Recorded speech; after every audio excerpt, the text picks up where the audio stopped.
Back to the channel. This is Warren with unashamedofjesus.org.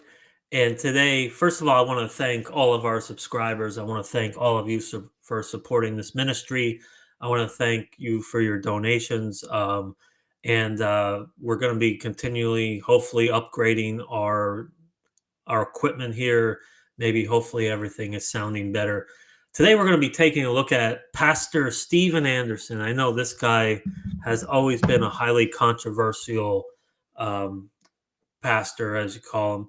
And there's been a lot of recent developments with his children now that are grown up are starting to share their story about how awful he is and how awful their home life was.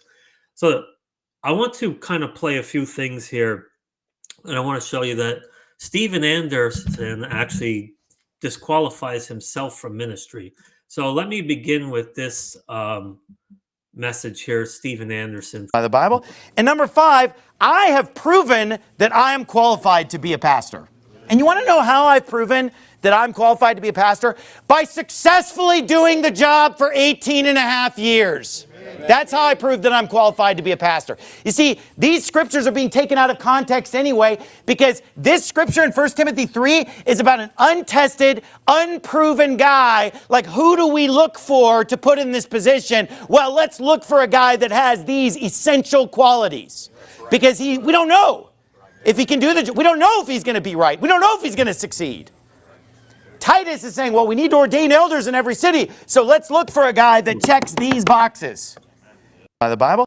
All right. So Steven Anderson quotes 1 Timothy chapter 3, okay? And so by doing this, so let's take a look at 1 Timothy chapter 3 and what it says here. And I want to kind of zone in on the qualification of the pastor. So it says here, a bishop also could be an overseer, also, to the pastor. A bishop then must be blameless, the husband of one wife, temperate, sober-minded, of good behavior, hospitable, able to teach, not given to wine, not violent, not greedy for money, but gentle, not quarrelsome, not covetous.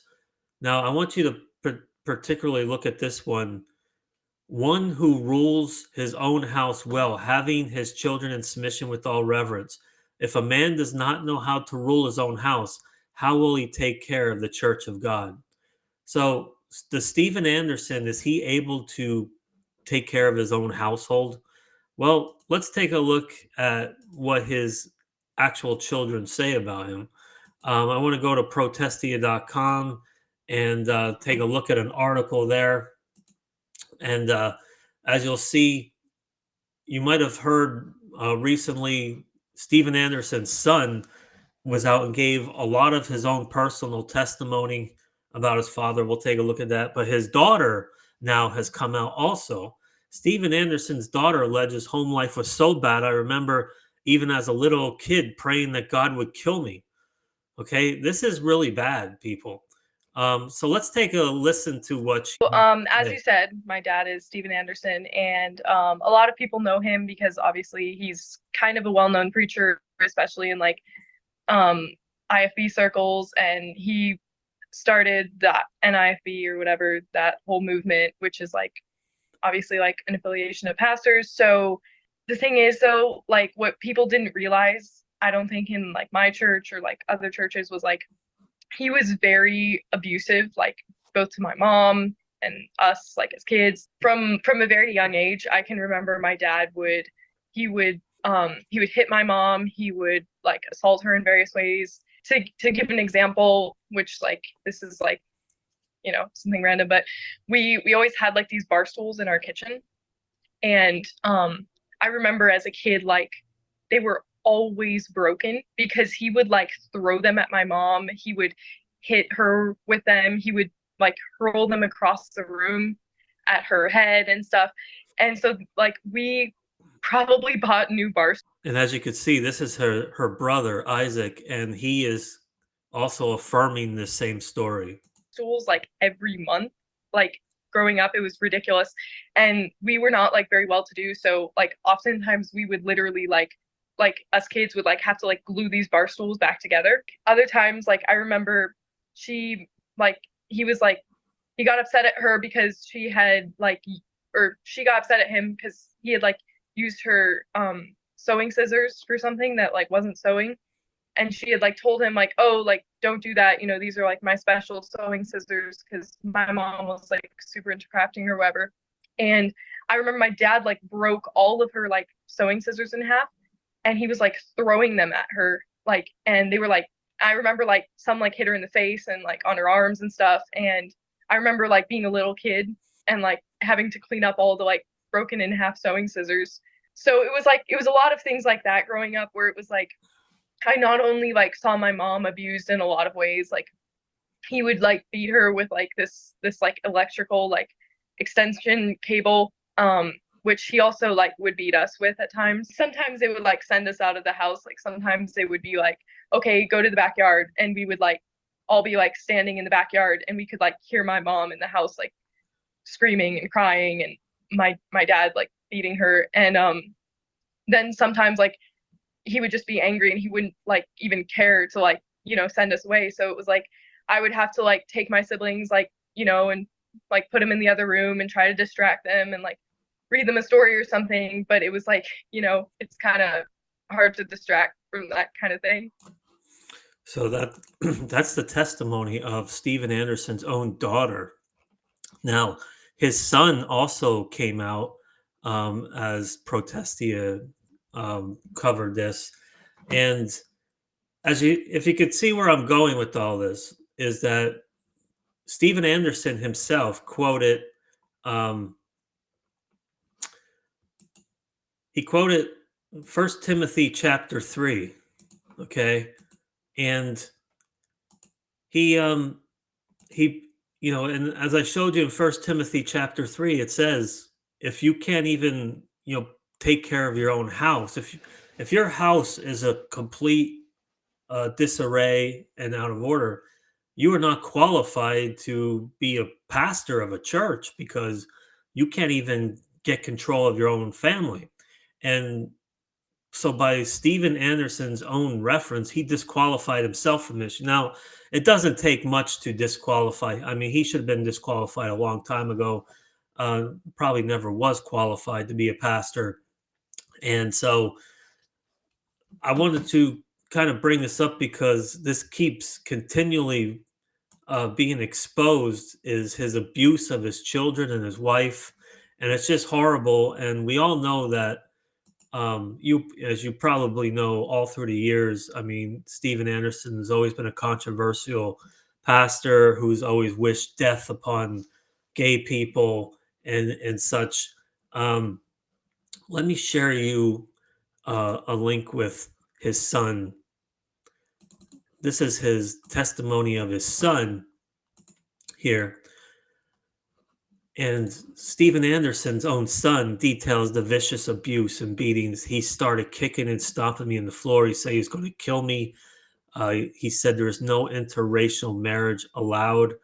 Um, here's another clip of Steven Anderson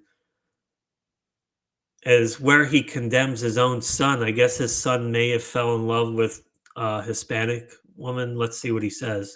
Going back to the kind of the funny snark boards and the So this is Steven Anderson, one of his sons. He has multiple children. Reddit boards and people talking about you. I came across one story, and I have no like way to Okay. verify its Fact check it. authenticity. Yeah, exactly. About your mom saying something to the effect of she wouldn't want any of her daughters marrying a black person.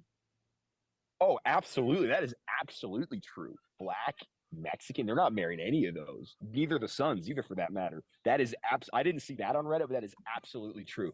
At least when I went there. They didn't say it quite so nicely, but yeah, they said that. Absolutely. Is that something that's preached in church, or just more? No, so my dad from the pulpit preaches. He's totally fine with interracial stuff. He doesn't care. He just doesn't want it for his kids. Which, whatever, man.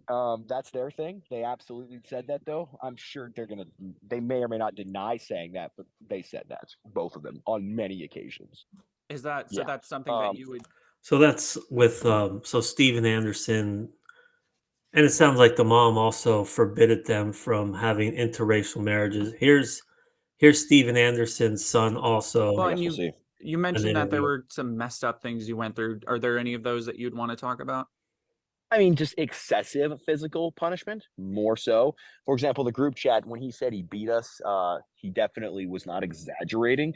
The good news is, I don't know if you remember, my father's not a very large man. He's about 160 pounds. So he definitely, it wasn't for lack of trying. I didn't get injured or anything. So basically what happened was I was sitting at the kitchen counter on like a wooden bar stool, basically. And when he heard about this, I was sitting at the counter. He walked in through like the front door. I didn't hear him come in. You know, there's a bunch of kids coming in. He basically like ripped my chair backwards, so to crash, like the chair shattered. It was like a WWE style entrance, basically. He made his entrance and just started kicking and stomping me into the floor. He said he was going to kill me at the time. He kept trying to provoke me to fight him because I think it was only me and him there. Like none of the kids were around for some reason. I forget where they were. They were at the park or something. No one was around. In hindsight, I believe he was trying to provoke me into like say bloodying his nose so that he could, if he send me to the hospital or kill me, he could claim self-defense. So, which obviously I do jujitsu and kickboxing. I would break him in half if I ever fought him. I didn't care though, because as I said, he's not very big. Despite him stomping and kicking and trying to slam me into the tile and concrete floor, he couldn't cut me, couldn't do anything because he's not that big or that strong. I can bench press more than he can squat. So there wasn't really much he could do to actually like seriously injure me or hurt me. But it wasn't for lack of trying. He absolutely tried. He failed, but he absolutely tried. So there you have it from Steven Anderson's own son and daughter, their testimony, their horrible, horrific abuse that they grew up with, and it sounds like the mother, the wife, was physically and emotionally abused. So Steven Anderson is definitely a false teacher. He's a definitely disqualified from ministry. And Steven Anderson even quoted First Timothy 3 himself, which disqualifies himself. So let me know what you think in the comments section, and let's keep praying for these children, this wife and children, because they are the victims of a horrific. Basically, Steven Anderson has created a cult group over the years, and this is exactly the results of it. So let me know what you think. Until next time, God bless you all.